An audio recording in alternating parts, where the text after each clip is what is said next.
வணக்கம். நான் உங்கள் அம்மா வீட்டு சமையல் மீனாட்சி. இன்னைக்கு பாருங்கள், 7 நாளைக்கு 7 லஞ்ச் பாக்ஸ் மெனு எப்படி செய்யறது அப்படின்றத சொல்லி கொடுக்குறேன். இது பாருங்கள், குழந்தைங்களுக்கும் கட்டி கொடுக்கலாம். ரெண்டாவது ஆஃபீஸ் போகிறவங்களுக்கும் இது ரொம்ப ஈஸியான ஒரு மெத்தடு. 7 விதமான ரைஸ் எப்படி பண்ணுறதுன்னு பார்க்கலாம்.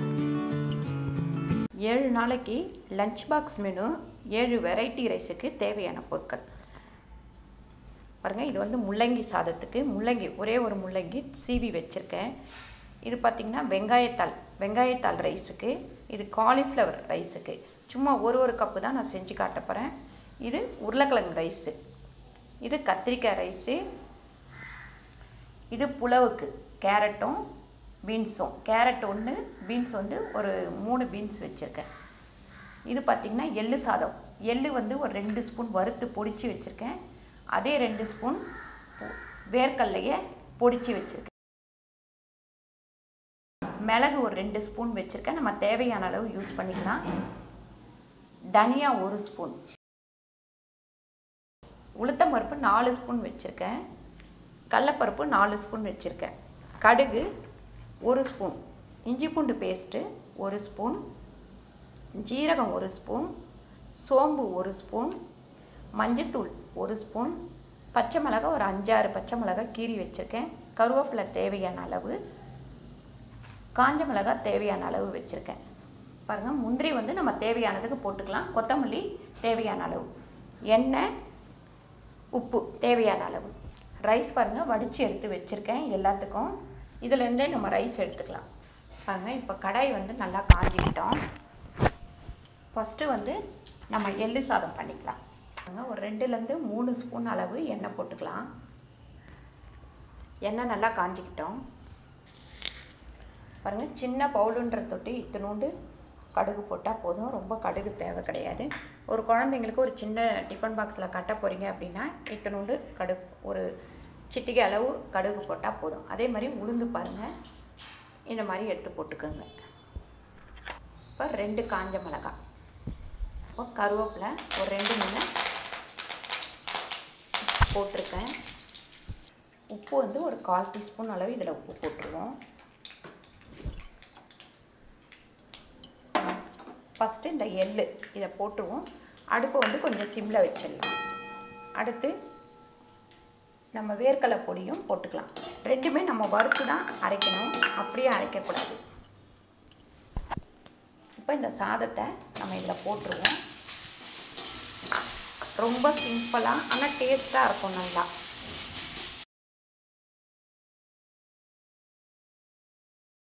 நிறைய பேர் வந்து குழந்தைங்க வெயிட் போடலை அப்படின்ற மாதிரி கேட்டிருக்கீங்க. பாருங்கள், எள்ளும் கொஞ்சம் நல்லா வெயிட் போடும், பொட்டுக்கடலையும் கொஞ்சம் நல்லா, வேர்க்கடலையும் நல்லா கொஞ்சம் வெயிட் போடும்.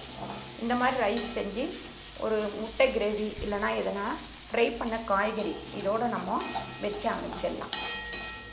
இப்போ எள்ளு சாதம் ரொம்ப ஈஸியாக முடிஞ்சிருச்சு. இதில் 2 கொத்தமல்லி கொஞ்சம் போட்டுக்கலாம். ஏன்னா பசங்களுக்கு வந்து உங்களுக்கு கொத்தமல்லி, கருவேப்பிலை இதெல்லாம் எடுத்து வச்சுட்டு சாப்பிட்ருவாங்க. அதனால் லைட்டாக கலந்துக்கலாம். இப்போ எள்ளு சாதம் ரெடி ஆயிடுச்சு. இதை எடுத்து நம்ம பவுலில் மாற்றிடலாம். முள்ளங்கி சாதம், முள்ளங்கி பாருங்கள், திருவி எடுத்து நல்லா மேல் தோல் சீவிட்டு திருவி எடுத்து வச்சுருக்கேன். இப்போ முள்ளங்கி சாதம் பண்ணிவிடுவோம். ஒரு 3 ஸ்பூன் அளவுக்கு எண்ணெய் போட்டுக்கோங்க. எண்ணெய் வந்து நல்லா காயட்டும். பாருங்கள், ஜீரகம் வந்து ஒரு சும்மா ஒரு 2 சிட்டிகை அளவு ஜீரகம் போட்டுக்கோங்க. இப்போ நம்ம கருவேப்பிலை கொஞ்சம் பிச்சு போட்டுக்கலாம். பச்சை மிளகாய் 2 அளவு போட்டுக்கலாம்.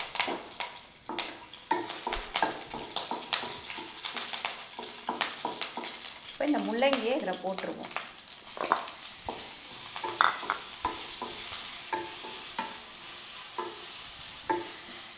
கொஞ்சம் ஐயில் வச்சு நல்லா வதக்குங்க. அந்த முள்ளங்கியில் உள்ள தண்ணி ஃபுல்லாக போகணும். இப்படி வதக்கும் போதே இந்த முள்ளங்கி வந்து நம்மளுக்கு வெந்துடணும். தண்ணியெல்லாம் வந்து இதில் விடக்கூடாது.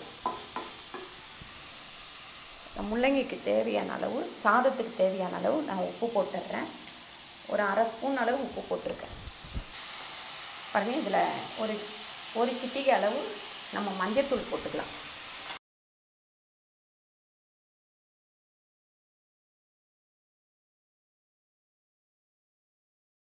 பாருங்கள், இதில் ஒரு அரை டீஸ்பூன் அளவு மிளகுத்தூள். ஏன்னு கேட்டிங்கன்னா இது வந்து கொஞ்சம் கோல்டான ஐட்டம் அப்படின்றதுக்கு காய் இதில் கொஞ்சம் மிளகுத்தூள் போட்டோம்னா குழந்தைங்களுக்கு சளியெல்லாம் பிடிக்காது. பாருங்கள், இந்த சாதத்தை இதில் கொட்டி நல்லா கிண்டிடலாம்.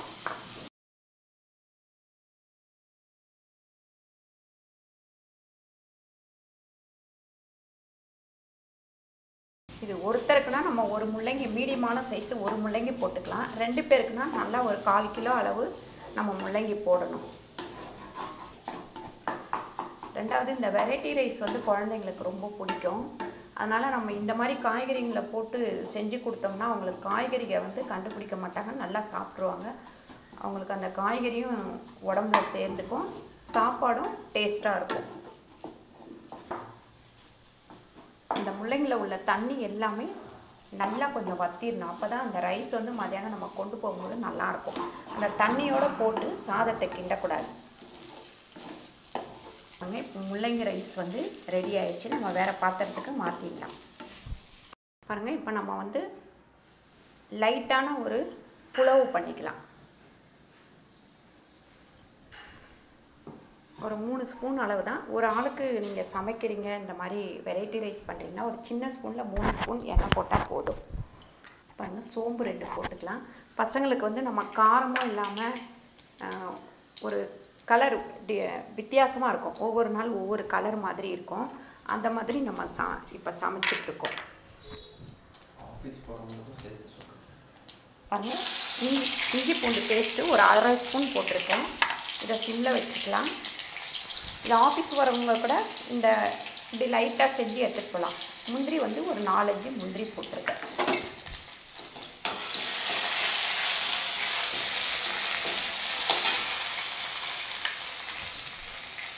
கருவேப்பிலை ஒரு 2-3 கருவேப்பிலை.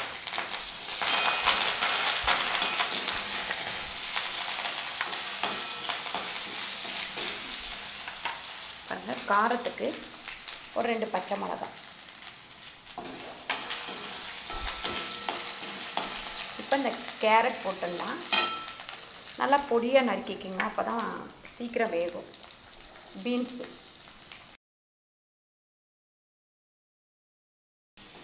இதுக்கு தேவையான அளவு நம்ம உப்பு போட்டுக்கலாம்.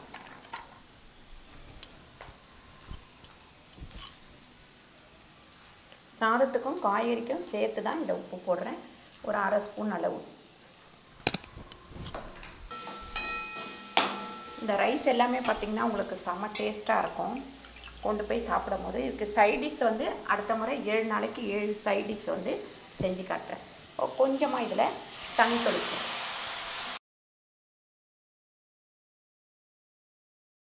பாருங்கள், இது வந்து நான்வெஜ் சாப்பிட்றவங்களா இருந்தால் ஒரு முட்டை கிரேவி, ஒரு சிக்கன் கிரேவி இந்த மாதிரி கூட இதுக்கு சைடிஷ்ஷாக வச்சுக்கலாம். அதே வெஜிடேரியன் அப்படின்னா ஒரு உருளைக்கிழங்கு கிரேவி, இல்லை ஒரு வாழைக்காய் கிரேவி, இல்லைனா கருணக்கிழங்கு கிரேவி இந்த மாதிரி வச்சிங்கன்னா தான் அந்த சைடிஷ்க்கெலாம் நல்லாயிருக்கும். ஒரு காலிஃப்ளவர் கிரேவி இந்த மாதிரி வச்சுக்கோங்க. காய் வந்து கொஞ்சம் நல்லா வெந்துருட்டோம். நம்ம வேகிறதுக்காக தான் இந்த தண்ணியை வந்து லைட்டாக தொளிச்சிருக்கோம். நல்லா வெந்துருட்டோம். பாருங்கள், உங்களுக்கு பிடிச்சிருந்தா உருளைக்கிழங்கும் இப்படி பொடியாக நறுக்கி போட்டுக்கோங்க. இதில் 2 பச்சை பட்டாணியும் போட்டுக்கோங்க. நல்லா டேஸ்ட்டாக தான் இருக்கும். எப்பவுமே குழந்தைங்களுக்கு சாப்பாடு நீங்கள் கொடுத்து விடும் போது இந்த மாதிரி வெரைட்டி ரைஸே கொடுத்தாலும் கொஞ்சோண்டு தயிர் சாதம் இல்லைன்னா பால் சாதம் ஒரு சின்ன டப்பாவில் கொடுத்து விடுங்க. அவங்களுக்கு இது பிடிக்கலன்னா அதை சாப்பிட்டு வருவாங்க. ஏதாவது ஒரே சாதமாக நம்ம கொடுத்தோம் அப்படின்னா பிடிக்கலன்னு சொல்லிவிட்டு அப்படியே கொண்டு வந்துடுவாங்க. அதனால் இப்போ இந்த ரைஸை கொட்டி கிண்டிடுவோம்.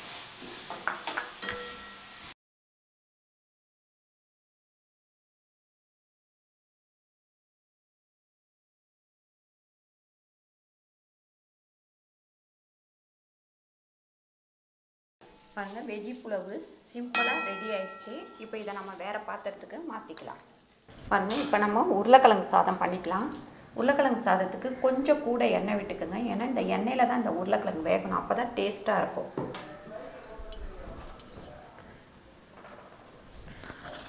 இந்த உருளைக்கிழங்கு சாதத்துக்கு கொஞ்சம் சோம்பு போட்டுக்கலாம். பாருங்கள், உளுந்து வந்து ஒரு 1/4 டீஸ்பூன் அளவு போட்டுக்கலாம்.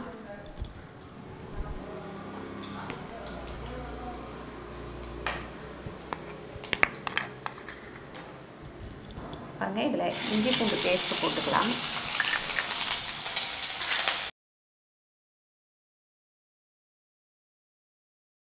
இப்போ இதில் கருவேப்பிலை போட்டுக்கலாம். அடுத்து இந்த உருளைக்கிழங்க இந்த அளவுக்கு பீஸாக போட்டிங்கன்னா தான் கொஞ்சம் நல்லாயிருக்கும், இல்லைன்னா ஒரு மாதிரி உடஞ்சி போயிடும்.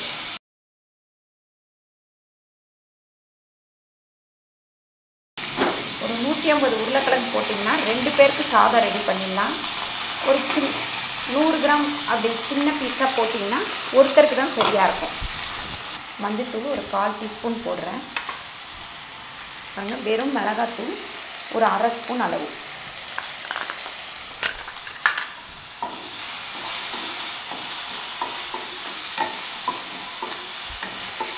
இதை நல்லா சிம்மில் வச்சு இப்படியே கொஞ்சம் நேரம் நல்லா வதக்குங்க.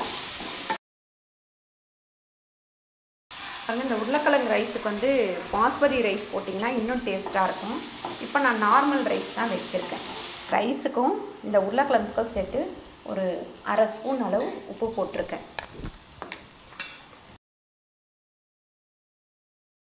இது கொஞ்சம் நேரம் நல்லா மூடி வச்சு நம்ம வேக விடலாம். நம்ம தண்ணி ஊற்ற வேண்டாம், இதுக்கு அப்படியே வேக விடலாம்.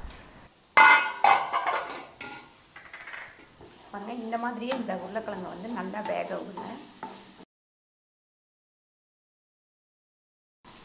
பாருங்கள், உருளைக்கிழங்கு நல்லா வெந்துருச்சு. இருந்தாலும் இன்னும் கொஞ்சம் ஓரளவுக்கு மொறுமொறுன்னு வரட்டும். பாருங்கள், இப்போ இந்த உருளைக்கிழங்குல கொஞ்சமாக கொத்தமல்லி போட்டுக்கலாம். கொத்தமல்லி போட்டு ஒரு கிண்டிட்டு இதில் நம்ம சாதத்தை போட்டு கிண்டிடலாம். பாருங்கள், இந்த சாதத்தை போட்டு கிண்டிடுவோம். இதில் பார்த்திங்கன்னா உங்களுக்கு காய்கறியும் இருக்குது, சாதமும் இருக்குது. சாப்பிடும்போது பார்த்திங்கன்னா அவ்வளோ டேஸ்ட்டாக இருக்கும்.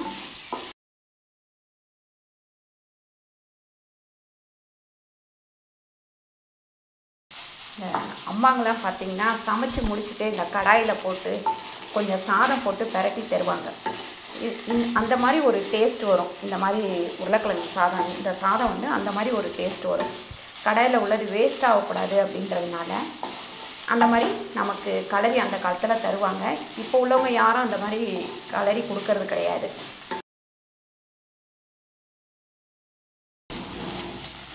பாருங்கள், உருளைக்கிழங்கு ரைஸு ரெடி ஆயிடுச்சு. இதை நம்ம வேறு பாத்திரத்துக்கு மாற்றிப்போம். கத்திரிக்காய் சாதம் பண்ணிக்கலாம். ஒரு 3 ஸ்பூன் அளவு எண்ணெய் போட்டிருக்கேன். பாருங்கள், இந்த பொடி பார்த்திங்கன்னா நான் ஏற்கனவே வீட்டில் ரெடி பண்ணி வச்சுருக்கேன். என்னன்னு கேட்டால் கடலைப்பருப்பு, உளுத்தம்பருப்பு, காஞ்ச மிளகாய், தனியா இதெல்லாம் வெறும் கடாயில் வறுத்து ஒன்றும் பாதி கொருன்னு நீங்கள் தூள் பண்ணி வச்சுக்கிட்டிங்கன்னா சில இந்த மாதிரி ரைஸ் பண்ணும்போது அதில் போட்டுக்கலாம். இப்போ நான் ஏற்கனவே இது வீட்டில் இருக்கிற தொட்டு இந்த பொடியை யூஸ் பண்ணுறேன்.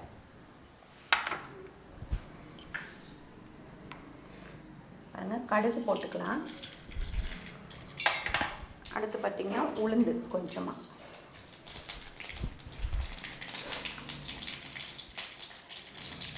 இப்போ கருவேப்பிலை, காஞ்ச மிளகாய்,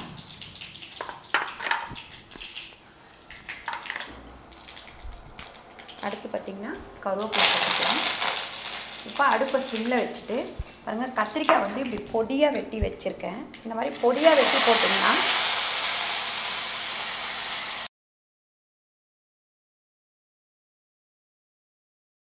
நிறைய பிள்ளைங்களுக்கு கத்திரிக்காய் பிடிக்காது. இந்த மாதிரி பொடியாக போட்டிங்கன்னா அது நல்லா வெந்து சாதத்தோட ஒன்றோட ஒன்று ஆகிடும். லைட்டாக மஞ்சள்தூள் போட்டுக்கலாம்.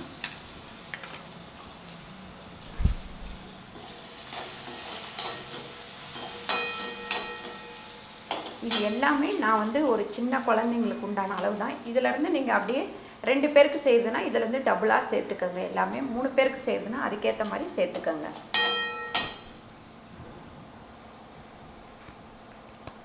உப்பு ஒரு 1/2 டீஸ்பூன் அளவு. பாருங்க, புளி கொஞ்சமாக,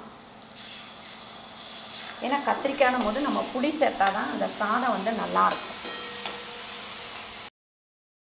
இப்போ கொஞ்சமாக தண்ணி விட்டுக்கலாம். அந்த கத்திரிக்காய் வேகிற அளவுக்கு தண்ணி விட்டால் போதும். பாருங்கள், நம்ம மூடி வச்சு ஒரு 2-3 நிமிஷம் மூடி வச்சு அந்த காய் வேகட்டும். கத்திரிக்காய் வேகட்டும்.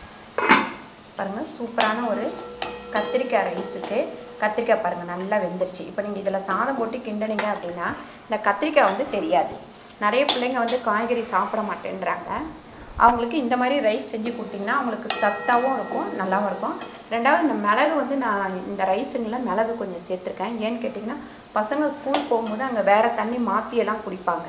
இப்போ சளி பிடிக்காமல் இருக்கிறதுக்காக தான் நம்ம கொஞ்சம் வாரத்தில் ஒரு 2 நாள் மிளகு சேர்த்த மாதிரி ஒரு ரைஸ் பண்ணிக்கலாம். பாருங்கள், சாதத்தை கொட்டி நல்லா கிண்டிடுவோம்.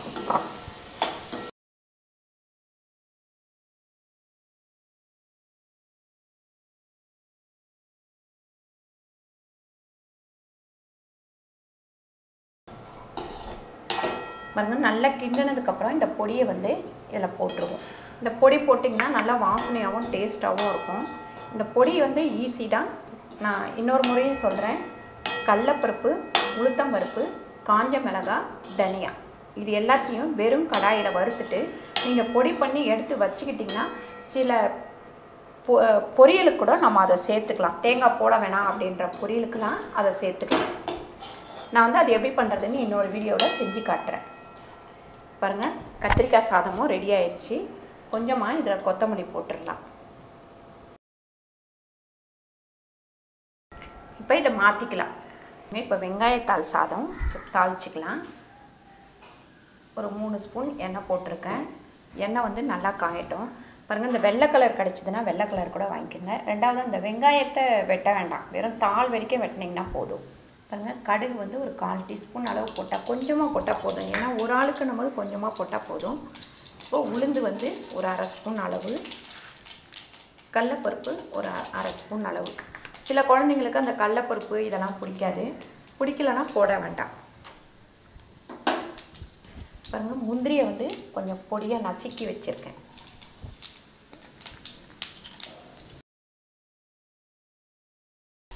இப்போ இதில் காஞ்ச மிளகாய் போட்டுக்கலாம். காரம் வந்து உங்களுக்கு தகுந்த மாதிரி நீங்கள் போட்டுக்கோங்க, ஜாஸ்தி கம்மி. இந்த வெங்காயத்தால் இதில் போட்டுருங்க.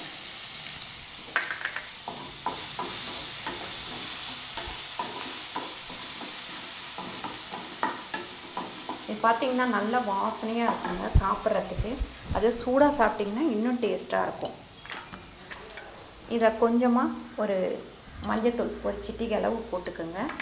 அடுத்து உப்பு வந்து ஒரு 1/4 டீஸ்பூன் அளவு போடுறேன். ஏன்னா இது வந்து உப்பு வந்து டக்குன்னு தூக்கலாக காட்டும். அதனால் இதுக்கெல்லாம் வந்து கொஞ்சம் உப்பு கம்மியாக போடுங்க.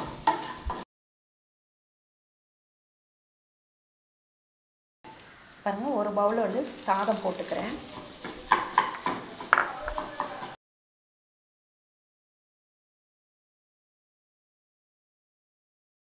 பாருங்கள், வெங்காயத்தாள் ரைஸ் வந்து இப்போ ரெடி ஆயிடுச்சு.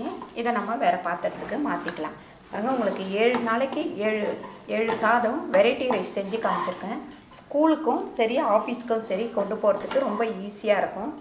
இதுக்கு சைடிஷ் வந்து நம்ம வெஜ்ஜி சாப்பிட்றோம்னா அதுக்கேற்ற மாதிரி ஒரு காய் பார்த்திங்கன்னா கொஞ்சம் கிரேவி மாதிரி வச்சு எடுத்துகிட்டு போனீங்கன்னா தான் நல்லாயிருக்கும்.